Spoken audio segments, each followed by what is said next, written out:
According to Luke 17:5, and the apostles said, increase our faith. Ang mga apostol, 12 apostol ay higit sila sa atin kasi nakasama nila si Jesus Christ. Kaya even them na kasama ng Panginoon, naghihingi po sila ng increase. Amen ba? Sino sa inyo naghihingi ng increase sa sweldo? Ito ay naghihingi ng increase sa pananampalataya. Alam niyo po sa Old Testament, there are two times sa King James, dalawang beses na binanggit about faith. Kasi alam naman natin sa Old Testament, talking about the law, about Moses, about the law of Moses. Kaya, pero mostly ang ginamit doon, believe ni Abraham. Ngayon sa Old Testament, dalawang beses lang binanggit yon. I don't know why. Pero sa New Testament, the word faith ay binanggit ilang beses yun? 229. Kaya we are living by faith. When you say by faith, hindi mo nakikita. Amen ba? Hindi mo nakikita. Kaya by faith. Okay. Sa mga dalaga rito na wala pang boyfriend, by faith, magkakaasawa kaya kayo o hindi? Sabihin, hindi nyo alam, wala kayo nakikita, wala kayo, pero by faith, pwede na tayo mag-operate na sa mga dalaga at binata, kayo ay magkakasawa in the future. That is by faith. Ngayon, kung kayo may asawa ng kasal na, hindi na by faith yun. It is not by faith, that is reality. Kaya, talking of faith, ito po ay malalim na usapin at malawak na usapin. Even, kung gano'n katotoo, even yung ating kinakis ng Roman Catholic Church, sabi nung nabasa ko, even ang Papa ay hindi na naniniwala sa teaching ng Catholics. Na iba na. Sabi nung nabasa ko kasi minsan mapagbiro ang Google, mapagbiro ang iba. Nakita niyo ba na merong video na naghahalikan si Digong at saka si Laila. Pero yun, ano yan? AI ba tawag ka? AI. Pero yung ginawa ni Sara Duterte na pag-alipura ay hindi po yung AI. At yung hinihimatay at nagkasakit yung attorney niya ay hindi rin po AI. Sapagkat nagkakagulo ngayon po sa Kamaynilaan dahil sa pangyayari po na ipaglipat ng gulong ng Chief of Staff. Updated ba kayo sa nangyayari? Kaya ngayon yung hatred from the top, kasi from the top, second highest official, yung first highest official natin, yun yung minumura. Okay, that is, kung kayo po ay mananampalataya, that is the spirit of anger. Meron pong anger and politicking. Politika po, kung sabi dito, sabi po nila. Kaya lang po ay, pag hindi tayo maging maingat, yung anger na yan, yung rebellion na yan, yung pagtatalo na sa taas, bababa sa baba. Kaya kahit ang mga Kristiyano mag-ingat po, kailangan wala kayong galit sa puso. Sabihin mo nga, wala akong galit. Wala akong galit sa puso. Amen. Okay, kasi bababa po yan. Kaya sa pamamagitan ng pananampalataya, we will defeat anger, rebellion. We will defeat the spirit, the Antichrist spirit. Amen ba? Amen. So, maselan po. Ngayon po ay marami pong naniniwala kay Ginoong Donald Trump, the president na elected. Ano po? Kaya lang, medyo maselan hindi po natin alam takbo sa future. Hindi natin alam kung what will happen kung magpo-pronounce o magdedeklara ang isang tao na siya ang Antichrist. o na siya ang magre-resolba ng problema sa buong mundo. Kasi manggagaling po ang Antichrist sa mga taong naniniwala din sa Bible. Updated ba kayo? Hindi pwede porket may hawak tayong Bible, naalaman natin ang Bible, we are safe enough. We are not safe enough. Kaya we must study this kind of faith that we have. Amen ba? Meron kasing apostasy. Merong pagtalikod sa pananampalataya. Merong deception. Ang devil, si Satan ay nagmumove by deception. Amen. Kaya kailangan po meron tayong pusong puro sa paghahanap sa Panginoon. Meron tayong pusong dalisay. Amen ba? We must be aware of this kind of faith. Baka tayo ay mapabilang sa kabila. Kasi uso-uso ngayon. Pagkagaling ka sa isang church, lilipat ka sa iba. Bibigyan ka kagad ng lake of appreciation. Bibigyan ka kagad ng posisyon. Patutugtugin ka kagad, pakakantahin ka kagad. Without investigation, without knowing kung saan galing at anong pananampalataya ang pinanggalingan. Kaya sabi nga ni Ginoong Billy Graham, this is not a game. Hindi po ito isang laro, hindi ito baliwala. Napakaselan po, merong persecution, may sacrifices sa pananampalatayang Kristiyano. Amen. Let's balance this.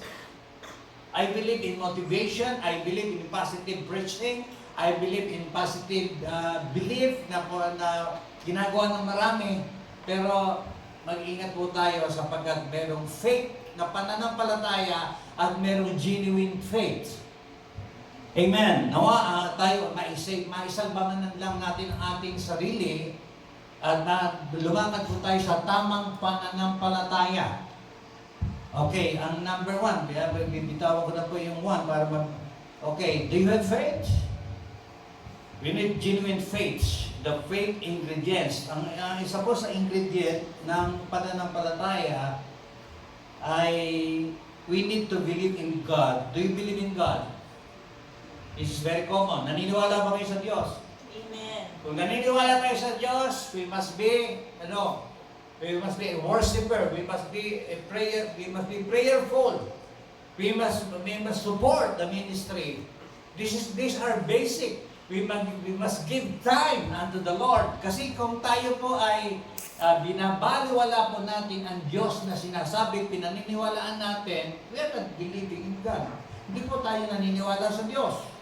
Number 1, kaya sabi, we need to believe in God. Your presence. Hindi po ito pinatutupol sa inyo kasi kayo nasa loob ng bahay-sambahan. And you are my friends, and you are my kasama sa pananampalataya. But I'm talking sa mga tao sa mundo. Naniniwala ba talaga sila sa Diyos? Binibigyan ba nila ng oras ang Diyos? Hindi ba sila inaantok during worship time?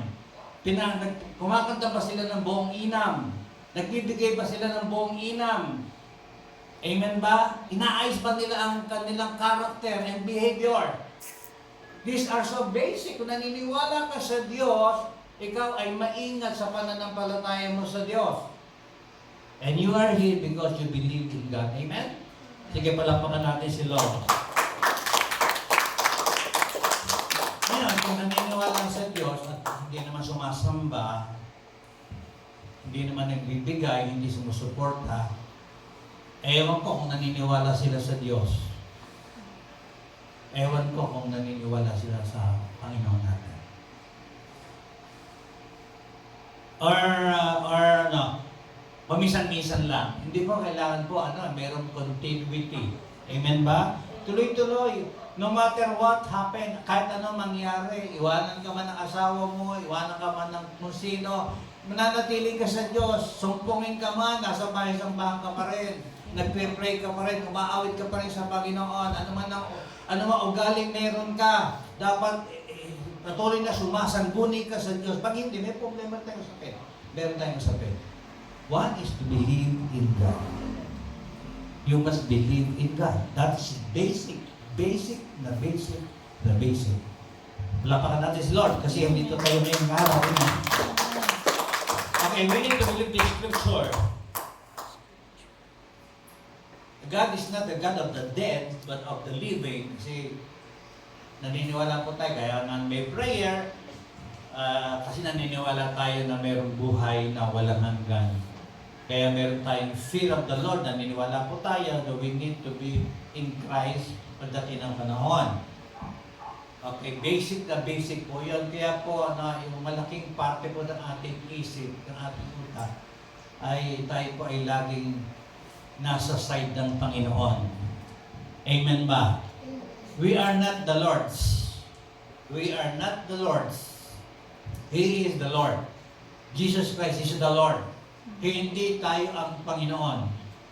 Waliwanag ko ba yan? Huwag po natin aangkinin ang pwesto ng Diyos, the position of God. Huwag tayong uupo sa trono. He is our God. Siya ang tunay na Diyos. Pangalawa, we need to believe in the Scripture. We cannot find God anywhere, only in the Scripture. Wala po tayo ibang ebidensya, wala tayo ibang dokumento na pinahahawakan kasi kung titingin ka sa mundo, there are so many religions, there's so many beliefs, napakaraming paniniwala, pananampalataya, maraming sekta, maraming born-again churches, maraming evangelical churches, maraming Pentecostals, maraming evangelicals. Ngayon, the only sure and the only tiyak ay ang Scriptures. Nag-invest ka ba ng time sa Scriptures? Yes. I remain in the pulpit because of the Scriptures. Kasi without the Scriptures, wala po tayong ipagkukwentuhan dito, wala tayong sabihin dito. Without the Scriptures siguro, wala na tayo rito, wala na kami rito. Na pasama na kami. Without this, because of the Scriptures, we have this church, we have this meeting, we have this worship service. It is because of the Scriptures. Wala akong pinagkukunan ng lakas. Ikaw, saan ka kumukuha ng lakas? Wala akong pinagkukunan ng lakas kundi sa Scriptures. And this is the highest, siya ang pinaka-deepest and the highest. Siya ang pinakamatinding resource na pwede nating puntahan. Amen. There are so many lies, napakaraming kasinungalingan sa mundong ito. Merong false doctrines, merong false theology, may false Christ, may false preacher, false teachers. And kung wala kang Scriptures, what is your defense? Ano ang defense natin? Di sasabihin lang tayo sa Agos. Huwag natin isugal yung kaisa-isa mong buhay. Ikaw, you are so worthy. Namatay ang Diyos para sa iyo. Napaka-special mo sa Panginoon. Amen ba? We are so special. Kaya po, we need the Scriptures. Okay. Sabi sa number 2, balikan po natin. Number 2, tuloy natin. We need to believe the Scripture. When, John 2:22, when therefore he was risen from the dead, his disciples remembered that he had said unto them, they believed the Scripture and the word which Jesus had said. Kailangan nung mamatay pa si Kristo, saka lang sila naniwalang maigi. Kailangan pa bang may mamatay ulit? Kailangan bang may mamatay ulit?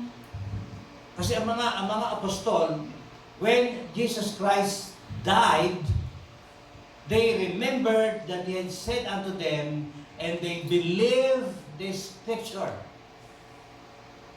Madali bang manampalataya? Hindi po. This is a hard work. Ano sabi ng Biblia? Ano bang gagawin namin para magkaroon ng buhay na walang hanggan? Di ba? Believe God. What must we do that we might work the works of God? Believe God. The answer of Jesus is to believe God. Madali bang maniwala? Hindi. Ang daming kalaban. the flesh, the evil spirits, this world, ang mga side comments ng mga tao, mga persecutors, mga bashers po natin, all of them are sagabal sa pananampalataya. Yung magkasakit tayo, katulad ni Ryan Puentes, sabi niya, nagtampo ako kay Lord nang mamatay ang kanyang asawa sa COVID. And then bumalik po siya muli sa pag-awit sapagkat sabi niya, pampaalis ng takip. Ano sa English yan? Kasi sabi nga ni ating kaibigan na si Brother Mac, pag siya ay nagsumakay sa 4x4, nagpunta sa Putikan, sabi niya, pampaalis lang ng takip. Pero itong pagkalis ng takip niya, magastos po yan kasi idudubog niya sa putik yung kanyang sasakyan. Lulod na din na halos bumaliktad. Kaya ganun po yung ayun po yung, kasi maintindihan po natin may sinasabi ni Ryan Fuentes. At hanggang sa ngayon sabi ni Julius Babaw, ni Ginoong Julius Babaw, okay lang ba yun? At you are naging pastor, naging head ng music sa Canada for than 30 years, siya ay sinuportahan, nabuhay sila doon, hindi sila nagutom, and right now, bumalik po sila sa club.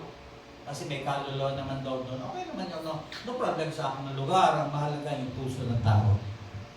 Pero yung from being a pastor to, hanggang sa head ng music, siya ngayon ay kumakanta ng mga love song, and then mahusay po siya kumanta at sumayaw.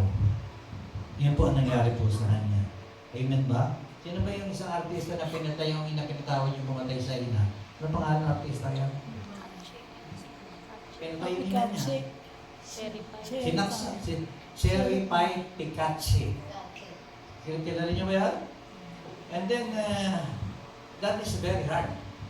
Talaga yung belief na yun, napakatindi.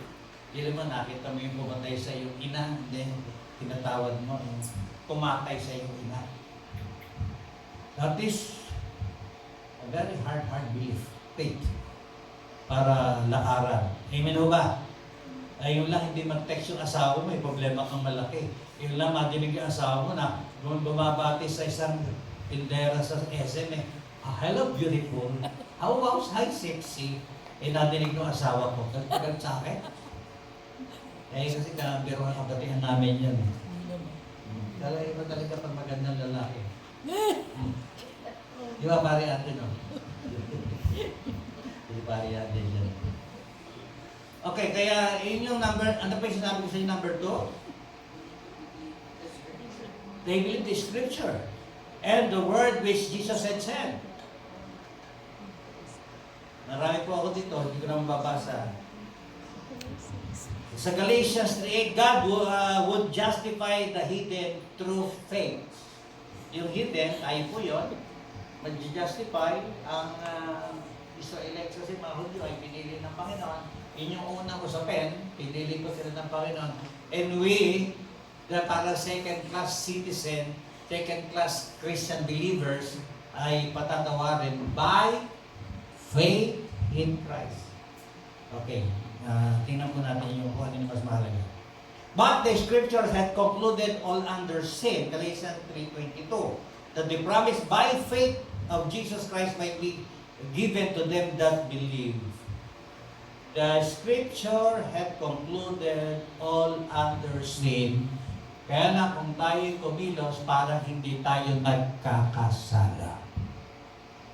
And that is the opposite of humility.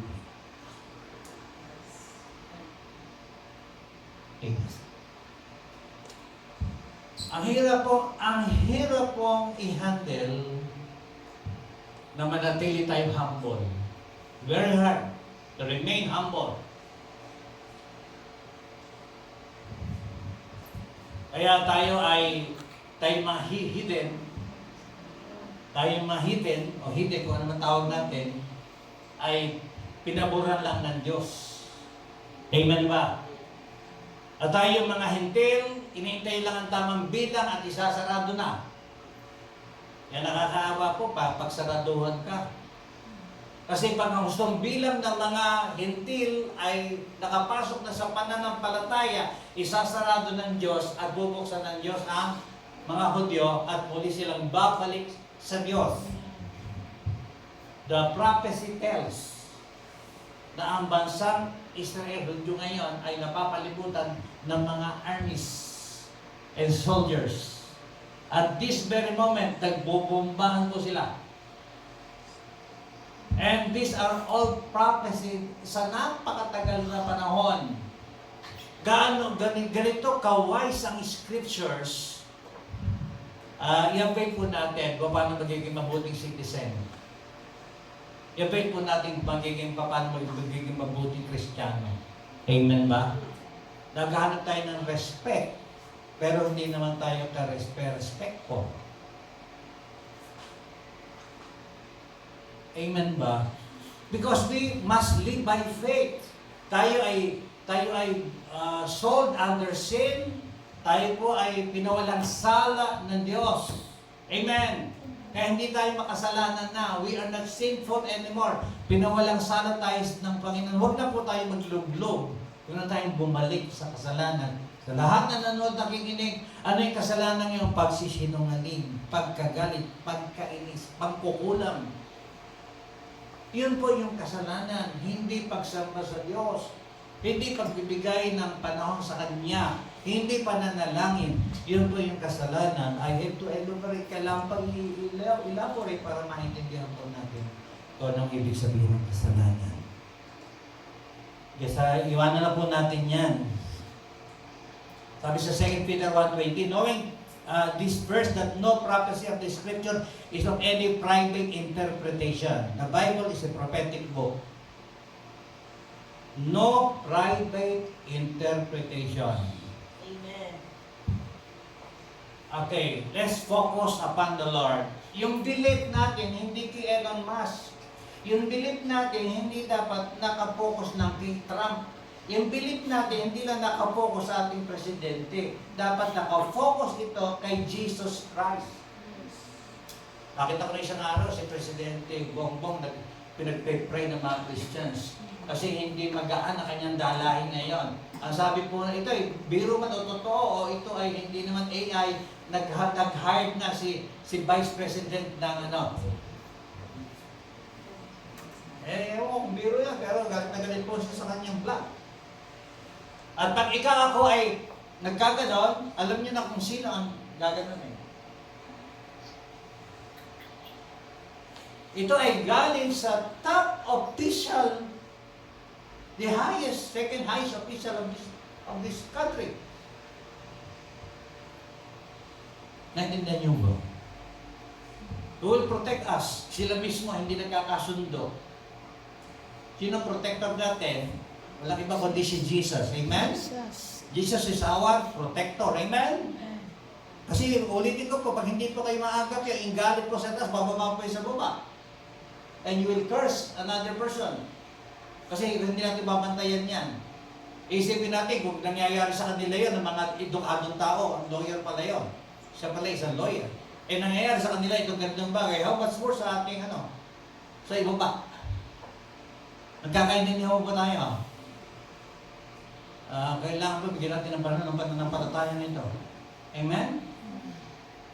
Speak faith-filled words.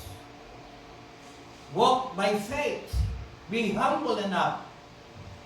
Di ba? Sabi ng Biblia, studying is wearisome to the flesh. Ang pag-aaral po, ang paggawa ng aklat ay nakakapagod. But this is the conclusion of all matter. Fear God, and do His commandments. Tayo po ay buhugin ng tao, buhugin ng karunungan. At yun po ay pinakinabangan natin ng matagal. Ito pong mga ginagamit natin na ito, wireless microphone, itong cellphone na ito, itong laptop and everything, ito ay pinakinabangan natin dahil sa talino ng tao. Amen ba?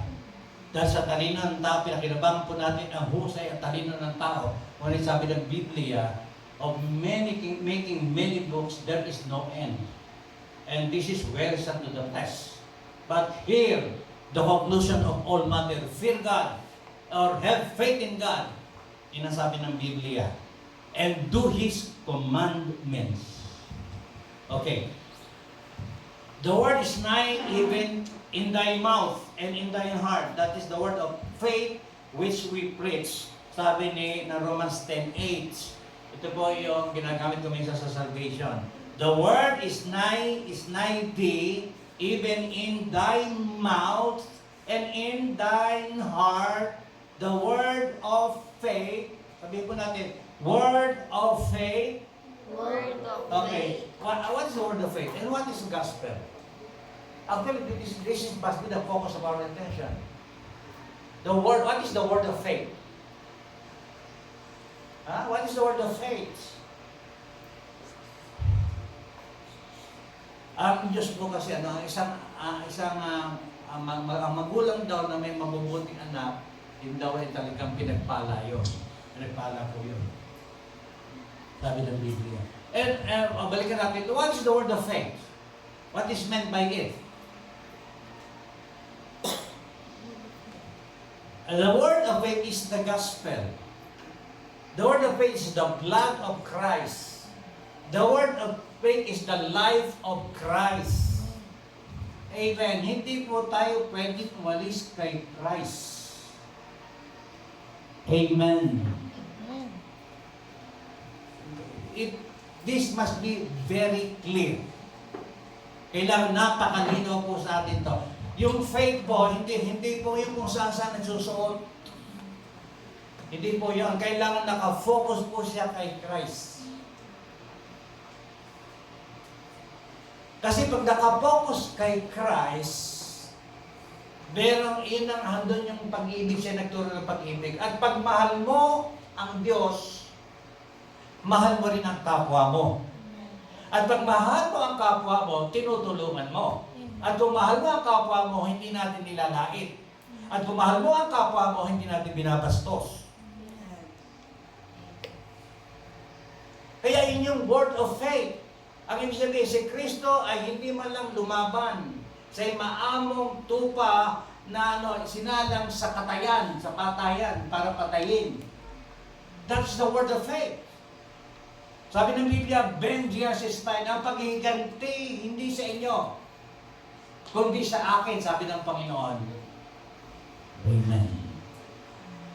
Kasi pag nawala po tayo dito sa focus, nawala tayo sa word of faith, kasi maraming application ng faith, pag-asawa, paggawa sa possession, di ba, pagpapayaman, paghahanap buhay, di ba, pagpapalaki ng anak, pagpapaaral, ang daming application ng faith. Ang daming susuotan ng faith. Pero kaya ang church kuminsan walang buto. Kuminsan ang church ay mahinain yung spinal cord niya. Kasi yung application ng faith kung saan niya apply. The application of faith first and foremost ay kay Kristo Jesus. And why Jesus Christ? Because He is our righteousness. Sapagkat siya yung ating katwiran. Kaya mawawala po sa atin yung pagiging basagulero, mawawala po sa atin yung pagiging tamad, mawawala din po sa atin yung pagiging di ba, maraming bagay na mawawala sa atin. Kasi ang tinuturo ng Panginoon, kabanalan at kasipagan, ang tinuturo ng Panginoon ay pagiging makinoo, pagiging respetado. Amen. Ang pagsasaliksik sa mahalagang bagay, yun ang itinuturo ng ating Panginoon. Pag nawala ka kay Kristo, nawala ka sa focus. May gayak lang na isang relihiyon, may gayak lang na isang mananampalataya, pero wala kay Kristo. Kasi walang puso sa gawain, walang puso sa pananampalatayang si Kristo ang nagturo sa atin, ang Diyos Ama ang nagturo sa atin. Pag nawalan tayo ng puso, tamad tayo maglinis, tamad tayo magwalis, tamad tayong gumawa ng bagay para sa kalwalhatian ng Panginoon. Kasi nawala po tayo sa focus, ang kalwalhatian, hinahangkin ng tao. May problema po ron. I am talking of anointing, I am talking of the presence of God, I am talking of His presence. Ang gusto natin, maranasan natin talaga May ibibigay bang mabuti ang pananampalataya kay Kristo? Amen. Sabi ng Biblia, siya ay nagpapagaling. Sabi ng Biblia, siya ay gumagawa ng himala. Sabi ng Biblia, siya ay nagpapatawad. Sabi ng Biblia, siya ay nagmamahal. Sabi ng Biblia, siya ay namatay para sa atin.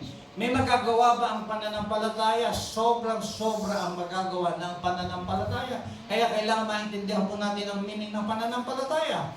Amen ba? Hindi ka na bagdutin, hindi ka na mainipin.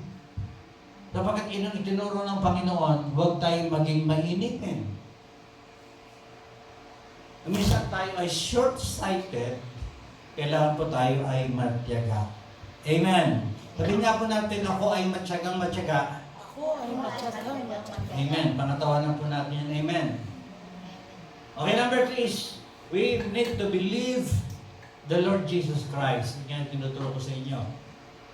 Nireview ko lang po. Sabi sa Matthew 16:16, you are the Christ, the Son of the living God. Ang sabi ng Biblia, hindi ikaw, hindi sa'yo galing yan. Galing yan sa kanino? You are the Christ, the Son of the living God. Galing kanino yung words? Sabi ni Jesus Christ kay Pedro, saan galing words? Kay Father, sa Diyos Ama sa langit.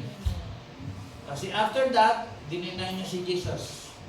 Pagkatapos niya sabihin yun, itinatuwa niya ang ating Panginoon. Ano yung sabihin?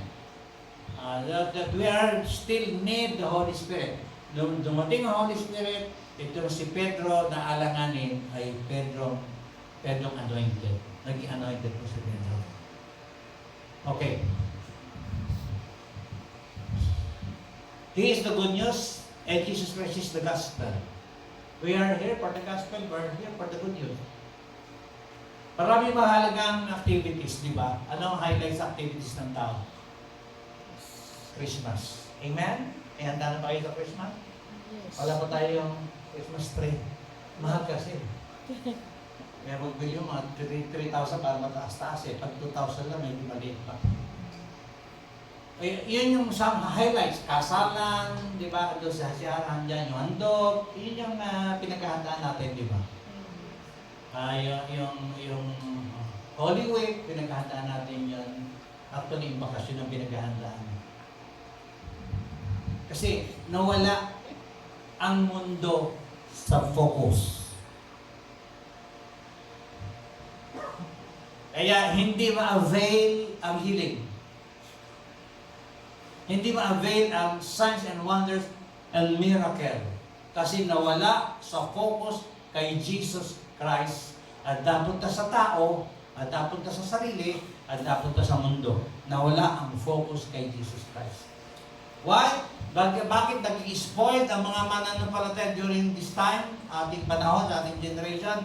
Ang daming churches, okay lang. Tinayagan po nila ang mga bagay na yan na masyadong secular. Okay, we cannot change anyone. Hindi ako pwede mawago ng tao. Only the Holy Spirit, only Jesus Christ can change you.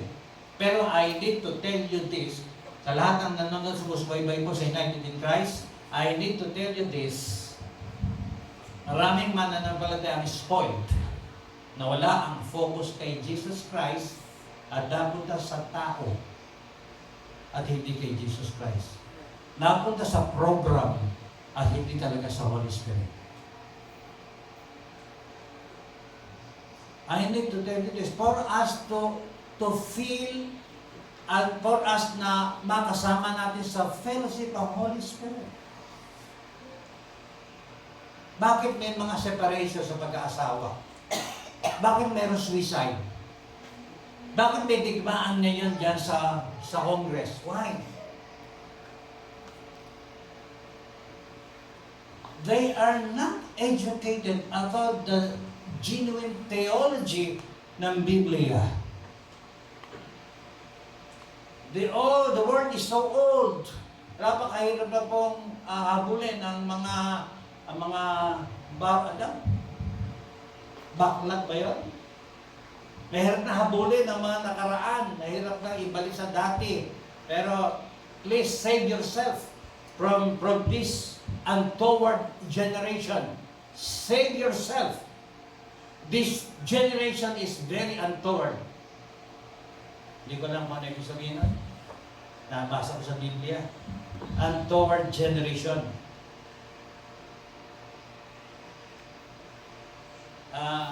Don't bring in the world inside the church. Huwag natin ipasok ang mundo sa church. The system of this world. We need to glorify God by heart. Lalo na tayo, mga ganito yung ating sitwasyon, wala tayong malaking screen, wala tayong malalaking air conditioners, wala tayong balcony, wala tayong mga ilaw na so flashing. Eh, yung ating offering ay hindi ganun kalaki, kaunti lang po talaga ang ating naging treasury natin. Sila, they have millions. In every Sunday, they have hundreds of thousands. Wala tayong pwedeng ipagmalaki. Kaya, in this kind of poverty that we are experiencing, dapat yumaman tayo sa pananampalataya. Amen. Hindi tayo malalasing sa kasaganaan kasi wala naman tayo. Pero malasing tayo sa Espiritu ng ating Panginoon that we enjoy His righteousness and His holiness at ma-enjoy natin ang pagbaba ng Holy Spirit at ma-enjoy natin ang himala ng Panginoon. Hindi lang nabasa kundi naranasan. Naranasan natin na magmahal na unlovable. Naranasan natin magpatawad sa sobrang hirap ng pakikisama. Because we have the Spirit of God. Pag tayo meron, mahirap po magpatawad. Pag tayo meron, mahirap yumuko. We will never experience so high anointing kung mawawala tayo kay Jesus Christ. Kaya sabi ko nga sa inyo, ang bungad ko, even the Roman Catholicism, Roman Catholics according to the blood, hindi rin naniniwala sa doktrina nila.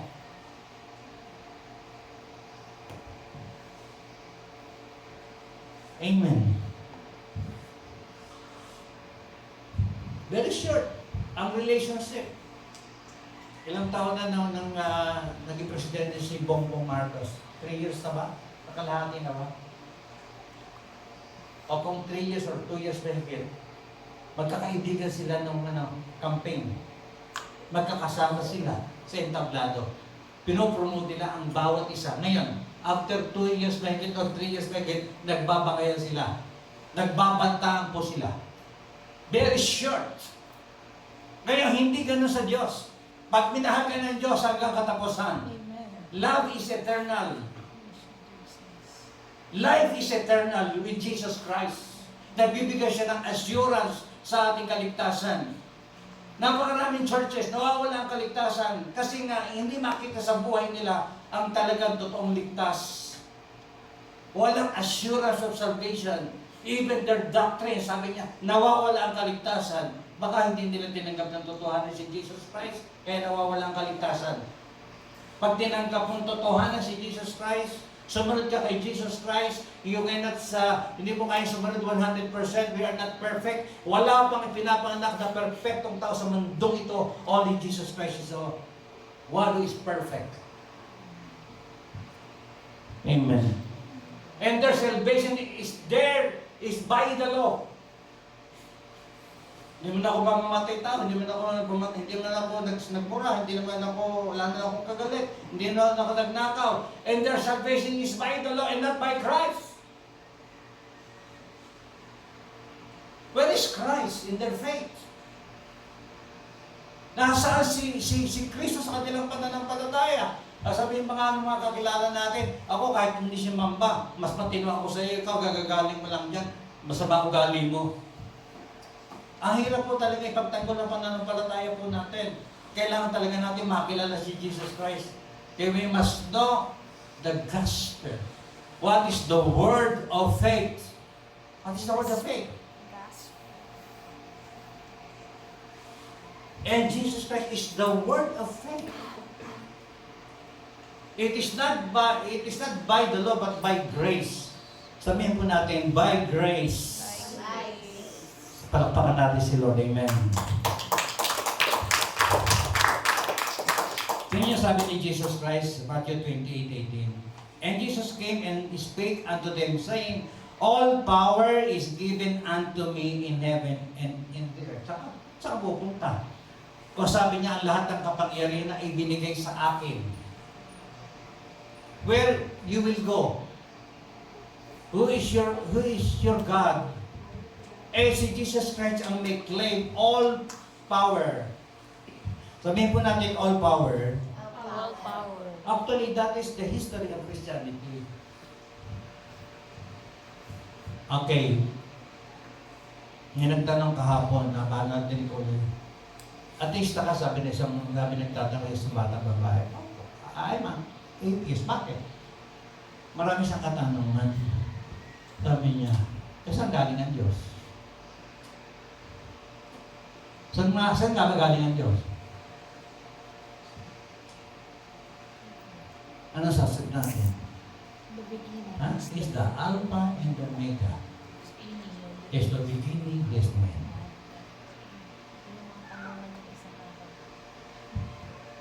Amen. Eh, sabi niya, there's no creator. Sabi niya, there's no creator. Napalagay niyo, itong TV, ito, walang gumawa. Walang gawa nila? Di meron. Yung kalawakan, yung bugtalan, galing. May gumawa. Amen? And His name is Jesus. Sabi ng Bible, let us create man according to our image, plural. The Father, the Son, the Word, and the Holy Ghost. Sa Genesis, and the Spirit of the Lord. In the beginning, ang in Genesis, binagin na ang Spirit. Ang Espiritu may kanya-kanyang timing. And the power of the Lord is present to Him. Merong certain na timing ang God. Okay, ano yung power? Sabi ng Biblia, the power is the Holy Ghost. Hindi lang siya Holy Spirit. Hindi lang siya Holy Ghost. He is also a power. Amen. Amen. Amen. Tingnan po ninyo, sabi ng Biblia, mas mainam na ako'y umalis. Iiwan ko sa inyo ang banal na Espiritu. And He will tell you things to come. Amen. And He is your comforter. He is your helper. He is your teacher. Ang teacher hindi galing sa DEX. Eh, DEX pa ba ngayon? Ha? DepEd na po. DepEd na. Wala nang DEX. Iniba na. Okay. Yung teacher, hindi galing sa DepEd. Saan galing teacher? Holy Spirit. Sa Holy Spirit, kay Jesus Christ. And I will send unto you the Comforter, the Helper. Okay, do you believe? Number 3, do you believe in the Holy Spirit? Amen. We need to acknowledge the Holy Spirit.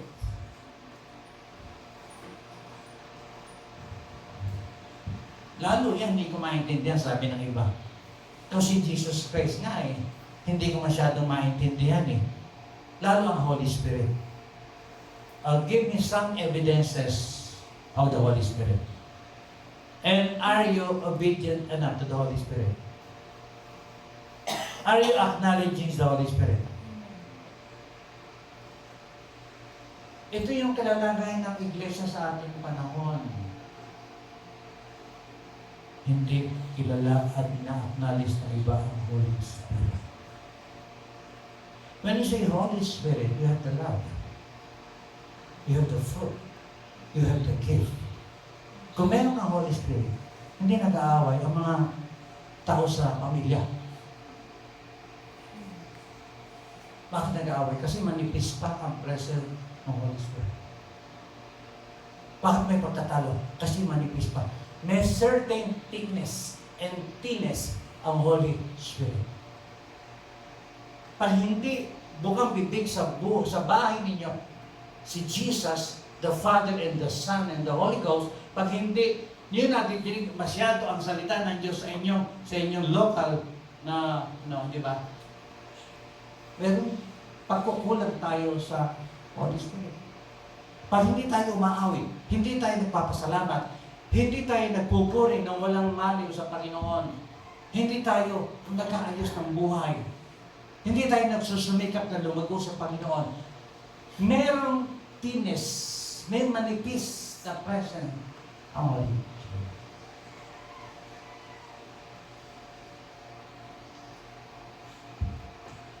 We need to acknowledge. This is the faith of God. This is the faith of Jesus Christ. Okay, sabi ko sa inyo, ang number one is to believe in God. That there is God. Kahit na batang maliit, paniwala ka may Diyos. Paniwala ka may Diyos. Number two is, ano number two? To believe the Scriptures. Ano ang basihan mo sa pamumuhay na ito kung wala kayong Scriptures? You are the king of yourself. You are the queen of yourself. Pag sinabihan ka ng ganito about God, hindi ka maniniwala sapagkat buhay na buhay ang sarili mo. Kaya, huwag mo daw ikapahirapan the very pleasant men of this generation because of your unpleasant years during your youth. Ba't may ka pinahihirapan yung mga pleasant men of this time dahil sa karanasan mong mababait sa iyong kahapon? Hindi kami dapat magpasan yan, ang sabi ninyo? Ni asawa ni Laksa. Asawa ni Laksa. Tama naman siya. Kasi naubos ang hirap niya kay Laksa, sabi niya. Ito ko nagpapasan ng ugali mo. Kasi hindi siya pinakilalang anak. Pinakilalang pamangkin siya ni Tony Ferrer. This is from her mouth. Galing to sa bibig po niya. Bibig po nilang mag-asawa. Amen. Kasi please, study. Study your life. Pag-aralan po natin ang buhay natin. Hindi lang basta tayo, we exist. Hindi lang pwede, basta tayo nilampinan at lumaki at nag-aral dyan sa Pulunguan Barangay High School. And that is life. At nagkatrabaho ka, at nag-retire ka, and that is life. Hindi po yun. Yung quality of life na nakakonect kay Jesus Christ, o kay butangere ng araw, masamang taon ng araw, may ginawa si Jesus Christ sa iyo because faith heals. Faith provides. Amen.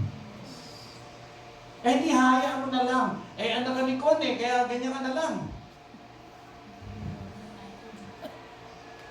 Amen. Pag-aralan po natin. Itaas mo natin, i-alter po natin yung quality ng ating buhay. Hindi ko sinasabi kailangan maging mayaman tayo at maging sikat tayo, maging politiko tayo. Kundi naman, ihayos naman natin ang ating buhay. Huwag na tumigil na po tayo sa pagiging salbahe. Tama na po yun. Binago na po tayo ni Lord. Amen. That's faith. Okay. Ang pagbabago natin, saan manggagaling? Hindi ko sa pananampalataya. And this is a mystery. This faith is a mystery. Amen. Life is full of mystery. Kaya tawanan na lang po natin. Amen ho ba? Tawanan na lang po natin ang buhay. Amen? Minsan may kausap ka, kung ano sinasagot, di tanggapin mo na lang na siya gano'n. Amen? And life is full of mystery. Pero member mo ngayon, bukas makalawa, hindi mo na member na sa kabila. Samantalang you exerted all the efforts. You gave all. Di ba? Kahit naman paano sinasayaran tayo ng sopas dito sa UIC at napansin ni Lola. Sabi nung isa, dito ako magtatapos. Magbumalik ka sa Romano, mas maraming problema ron. Sino ang gusto rito bumalik sa Roman Catholics? Hindi ko sinasabing masama yun. Ang sinasabi ko lang, sino gustong bumalik? Yun. Yung kumakanta ng mga alon sa dagat. At tapos, sabihin nga, inang norma kay Sister Doreen, peace be with you. Peace be with you. Bulong mo sa katabi mo, nanay, isa po mo, peace be with you. Uuwi na tayo. Amen? Tagal-tagal ka rin, hindi ka matutulog talaga doon, di ba? Okay. Pag nagpunta ka naman ka sa Kikibuloy. Kikibuloy, pagtitindahin ka nila ng minatamis. Bumabala pa kayo malis sa UIC, pumunta Kikibuloy. Pag pumunta ka naman doon sa lagi naka-necktie, kainitan ng panahon naka-necktie, naka-ganito suot. Lakad ng lakad katanghalian. Gusto niyo ba yan? Or kaya pag Sabado, mahahaba damit ninyo, mahaba buhok niyo pa, lakad kayo dito sa kanto ng Termohenes. Gusto niyo yan?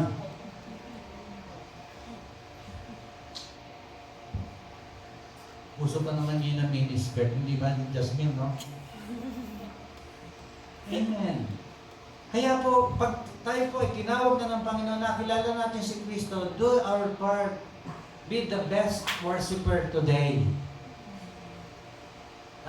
Maging mahusay po tayo mananambang ngayon sa oras na ito. Amen?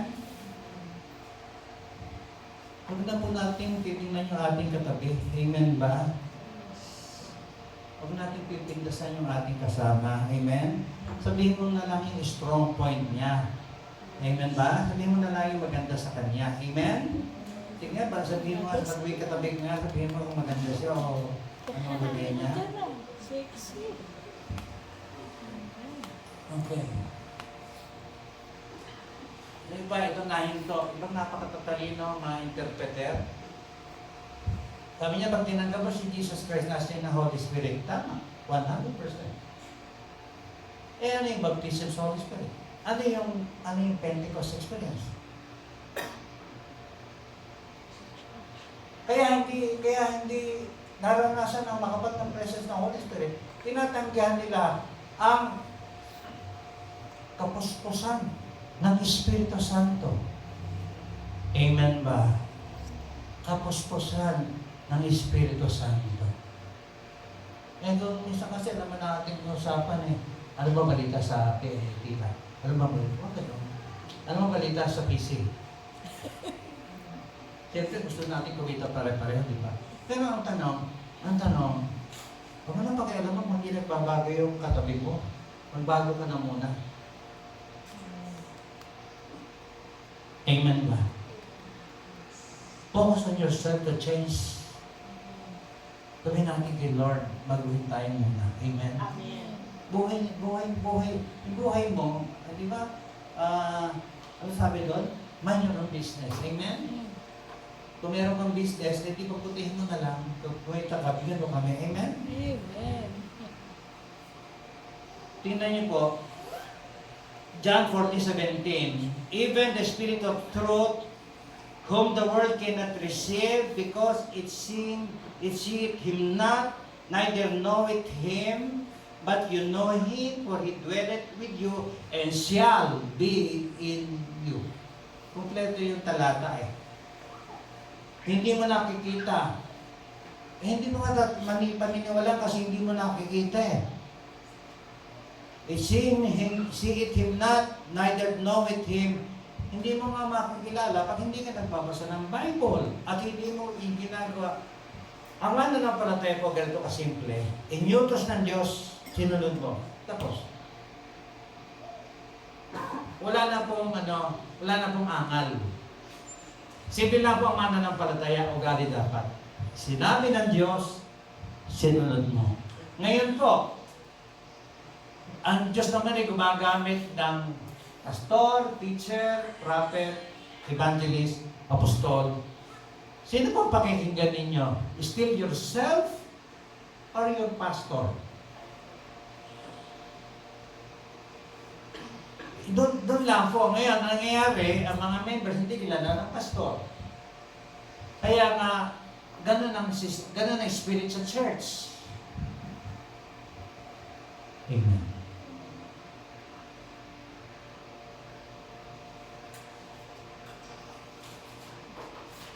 Ang hindi ko maituturo sa inyo ilang pages to. Basahin ko na lang po ilang pages kasi hindi ko talaga maituturo. 1, 2, 3, 4, 5. Abaliktad. 5 pages. Ganun ko po kayo kamahal. Sa edad ko po ito, magsisitenta na po ako. Nagsusulat pa po ako. Pwede naman ako mag-screenshot, pero susulat po ako na para ipakilala po sa inyo kung sino ang tunay na Diyos. Bukas, ang sound system, pinaharana po ako ng mga song leaders para po ituro sa inyo ang tamang pananampalataya sa Diyos. Pag hindi niyo po sinunod, kayo nagpapalit ng teritoryo ninyo. Hindi ako. Hindi ako masaya dahil konti tayo. Hindi ko kinasisiya ang pagiging konti. Pero hindi ko din po kinasisiya na marami tayo na hindi tayo nagkakaintindihan dito.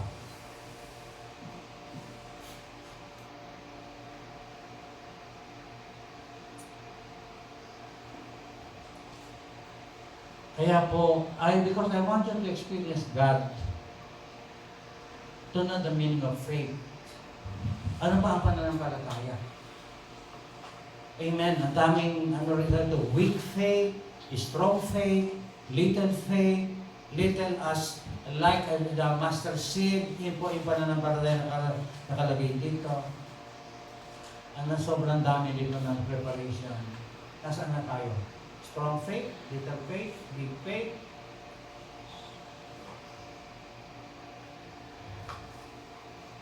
And faith brings result. And this is the victory, that we overcome in the world, even our faith. Faith in to whom? Kanino? Kanino pananampalataya? Tatakbo na naman ba tayo sa tao? Sa kapalaran? Saan yung pananampalataya natin i-apply? Saan? Kanino? Sa edukasyon ba? Hindi po masama po yun. Pero hindi po yun yung focus of our attention. Sa kasikatan ba? Hindi po yun.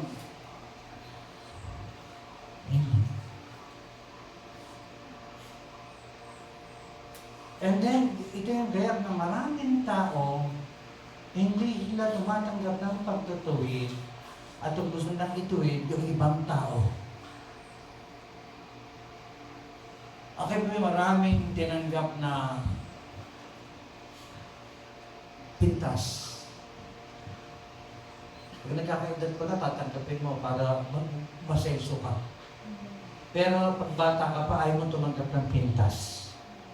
Lagi mong ipagtatanggol yung sarili mo na hindi po yung kailangan ng mananampalataya. Gawin po natin silang salamin. Pakita po natin ang ating sarili sa kanila sinasabi, totoo man o hindi. Kasi hindi po tayo magbabago pag tayo ay hari at reyna ng ating sarili. Lagi tayo nakadepensa. Hayaan niyo na po sa mga worldly spirit, na may worldly spirit. Hayaan niyo na po sila. Sila po talaga hindi matatalo sa inyo. Tandaan niyo yan. Walang patatalo sa inyo. Palagi silang panalo. Pero bilang mananampalataya, patalo po tayo. Bumaba po tayo sa ating trono. At ang itaas po natin si Jesus Christ. Kung wala po tayong pagkakaiba sa taga-sanlibutan, ano ang ating pagmamalaki? Paano natin pagmamalaki si Jesus Christ? Wala naman tayong pagkakaiba sa kanila sa labas. Babalik po tayo sa genuine faith. Faith in God, faith in the scriptures, faith in Jesus Christ, and ano ba yung huli? Holy Spirit. Faith in the Holy Spirit. And ito yung limang pages, baliktaran, this about faith. Dalaman ng Biblia. Okay? Nagtuturo mo tayo ng ganito, minsan malaman, minsan karne, para po sa ating kalayaan. Siguro madaling umalis sa United in Christ kasi natuto na siguro sila. Kaya nasa ibang churches na sila. Nawa naging magigilaw sila po doon. Pero ang isang makinang pong diamante, habang inihahasa po yan, lalong kumikinang. Yung pong pride, iprito na lang po natin sa kawali. Huwag po natin isuot yung pride. Ito po yung maagang papatay po sa atin. The lust of the flesh, the lust of the eyes, and the pride of life ay hindi galing sa Diyos. Ngayon, gusto mong magbago. Tag na, alam natin meron tayong kahinaan eh. Gusto mong magbago, ang tanong, bakit hindi magbago-bago? Why? Kasi ayaw natin paniwalaan ang nakasulat. Hindi tayo nagbibigay ng panahon sa nakasulat.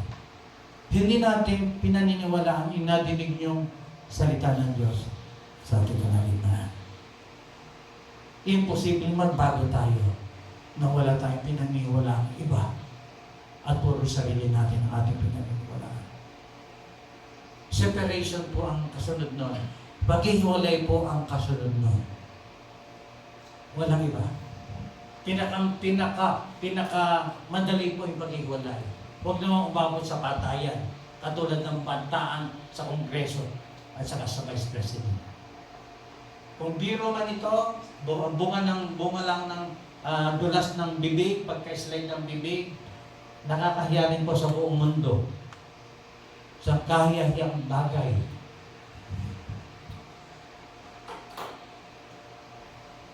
Ang mga nangyayari po sa ating paligid. Sino ang ilaw at asin? Hindi po sila sa Malacanang. Sino ang ilaw sa sanlibutan? Ang mga mananampalataya. Kung tayo ay aandap-andap yung ilaw natin, kung wala tayong alat, kung wala tayong sikap na sa paglilingkod sa Panginoon, pagtitiyaga na maglampaso, magpunas ng upuan, pagtitiyaga na manalangin dito pag wala bang dumatingin, nananalangin na po tayo, Panginoon, patawarin mo kami sa aming mga kasalanan. Alisin mo, Panginoon, ang mga bagay na marami sa amin. Eh kung pwede ba yung tayo ay tatayo na lang ito at mag-perform, and that is Christianity. Hindi po Christianity po yun. That is not Christianity, I know.